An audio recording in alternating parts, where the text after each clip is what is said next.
All right, we're going to talk about the elephant in the room today, Oliver Kylington out on the ice. How exciting is it just to have him back out there?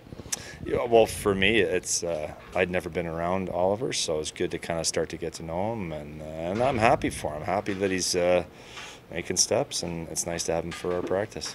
What you had him mostly with Mark Pissick, it seems. Just what went into putting those two together. Just for today, it was Solo wasn't on the ice today, so that's kind of his spot normally. So we just thought we'd slide him in there for a practice day, and that was all. Yeah.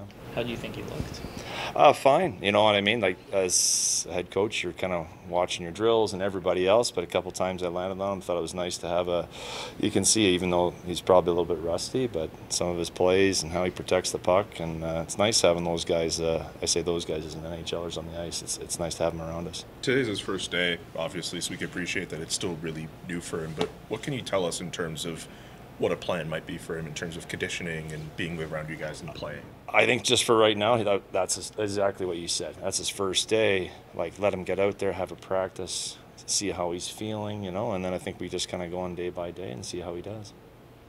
Just maybe shifting gears a bit, Rory Caron's not on the ice today. Is he all right? Just kind of a maintenance day. Hopefully he'll be good to go. He had a little injury there at the end of the last game that we played, so we'll see where he is by tomorrow. Just on a general sense, what have you thought of him this season? Who, Rory? Rory, yeah.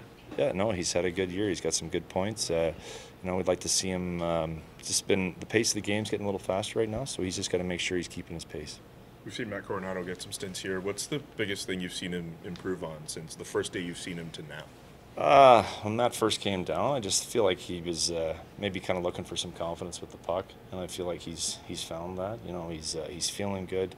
We've had a kind of a rotary of guys in and out of the lineup here, unfortunately, as of late with injury and etc. But it seems like it doesn't matter who he plays with. He's a guy who creates for us. He's been good on the power play, good 5-on-5, and we just want to make sure he's keeping his good habits in the sense of the harder he checks, the more he gets pucks back, and we want Matt with the puck, that's for sure. When I chatted with him a few days ago, that last part you mentioned, the hardness was so kind of key to him. It's something he really wants to focus on. How do you coach that? How do you work with a player on that part of it? I think it's more just checking. I don't refer to it as hardness. I just like, if you can win stick battles, and we want to take away time and space, and if he's a guy, like I said, if he's checking hard, he has a chance at getting the puck back, and then that's the goal for him. And I think those are habits that can be done at any level, and I think if you're doing that, it usually bodes well for a guy who handles the puck pretty well. Are you seeing more consistency in that part of it? Yeah, as of late, for sure, yeah. And you're going to have some ebbs and flows.